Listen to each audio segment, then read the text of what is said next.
Covering Guyana from coast to coast. Demerara and Essequibo 99.1 FM. Berbice 99.5 FM. Kaieteur Radio. This is the news on top of the hour. Live from our studio in Georgetown. Kaieteur Radio 99.1 FM.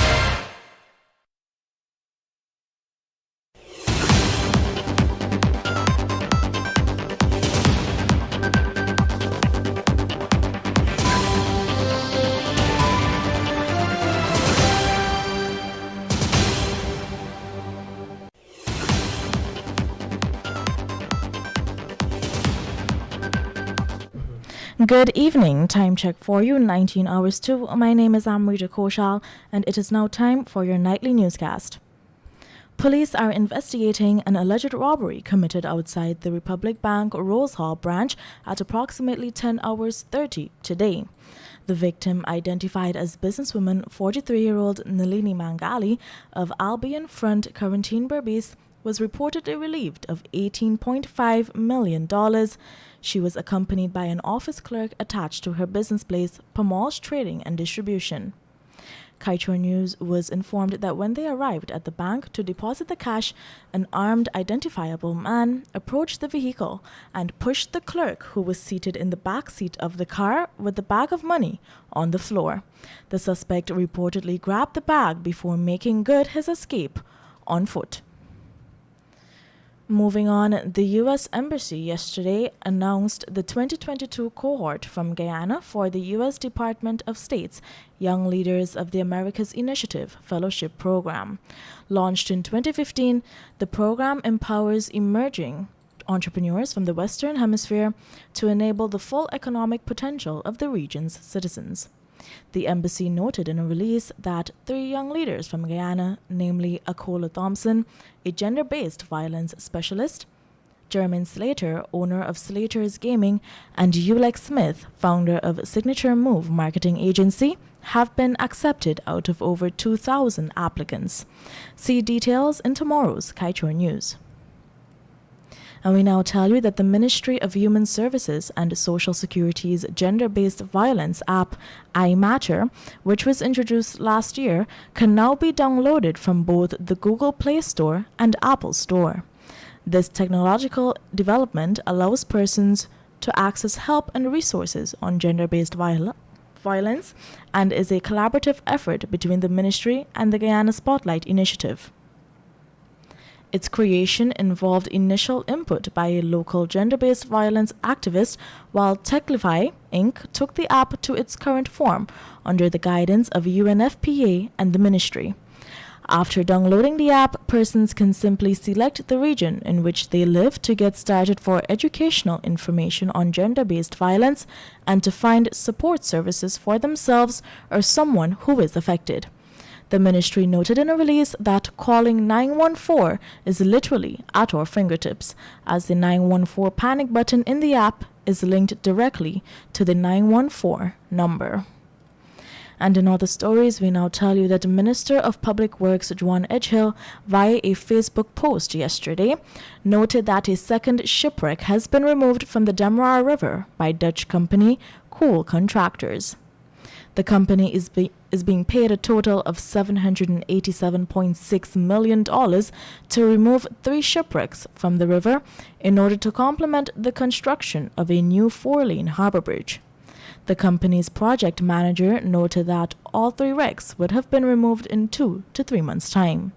The 3 wrecks noted that should be the 3 wrecks that the company was contracted to remove are Darby, Alana 3, and Miss Elisa.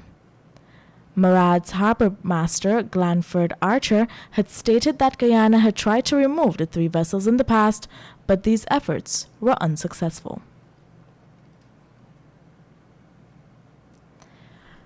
Moving on, the government of Guyana is banking on the recently passed local content law to recover losses from the lopsided PSA, which Guyana signed onto with ExxonMobil. This is according to Guyana's Vice President, Barrett Jagdeo. Jagdeo has repeatedly bashed the APNU-AFC administration regime for the poorly renegotiated Starbrook Block PSA. He has even been quoted in the media saying that the agreement, which was signed with Esso, Hess Corporation and CNOC Petroleum Limited, is a quote-unquote contract that would harm us for decades into the future, and even accused the APNU-AFC of having sold our patrimony to Exxon. But Jagdeo and his government have resisted calls to renegotiate the contract.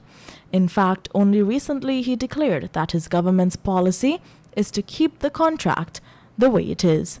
Time check for you, 19 hours 6. We will return with more news for you shortly after the break.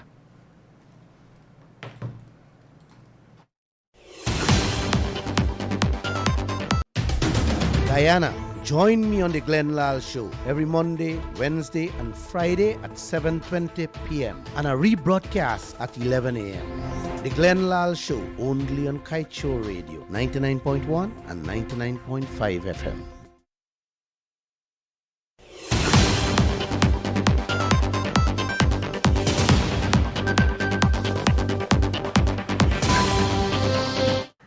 And now back with more news in detail.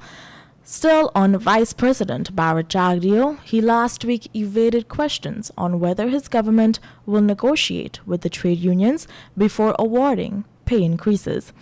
Last year, the government was ridiculed for offering public servants a meager 7% without meeting with the workers' representatives. With the Natural Resource Fund Act already in play, the PPP government has given itself the green light to touch the revenues garnered from oil and gas, as was anticipated by the political opposition. In fact, Jagdeo has already signaled that the oil money will indeed be included in this year's budget, which is to be presented in the National Assembly on Wednesday. But even though the PNCR leader, Aubrey Norton, has made recommendations to the government for Budget 2022, Jagdeo has labeled the party's requests as laughable when it comes to the reduction in taxes. Moving on, the APNU-AFC opposition said it has submitted a motion of no confidence against the Speaker of the National Assembly, Mansoor Nadir, and also one for government MPs to be sanctioned. The motions were filed following news that opposition MPs who tried to disrupt the last sitting of the House will be sanctioned.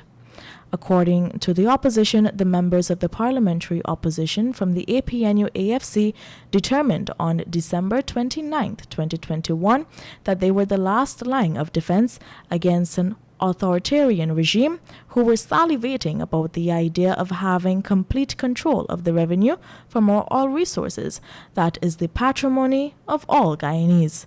It said after witnessing the decision by the Speaker not to allow a petition by Guyanese citizens requesting that the consideration of the Natural Resource Fund Bill be paused to allow for greater consultation. And finally, the AFC has warned the government not to throw oil money behind projects that will provide kickbacks for its friends and cronies, but rather immediately abolish fees at the University of Guyana to help struggling students. Since returning to office, the PPP has revived the Amila Falls project, is pursuing a gas-to-shore project, has spoken about deep water ports, among other projects. Observers believe that the way most of these projects are structured provides breeding grounds for corruption and will benefit only the close associates of the Irfan Ali administration. In its statement, the AFC said as an oil-producing nation, priority spending must be on education. The party noted that for this year alone, oil production should reach some 340,000 barrels of oil per day.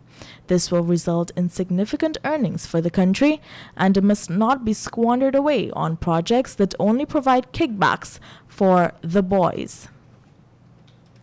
We now turn your attention to page 7 of the Kaieteur News, dedicated to being blunt. An enemy is one who is actively opposed or hostile to someone or something. Moreover, those who are opposed to Guyana having a fair deal with ExxonMobil are enemies of this nation and therefore should not be trusted. We at this publication are happy to see that more and more people are coming out as they take a stand against the theft of this nation's patrimony. Time check for you, 19 hours 11. My name is Amrita Koshal, and this was your nightly newscast right here on Kaieteur Radio. Be sure to join us at 19:20 for the Glenn Lal Show.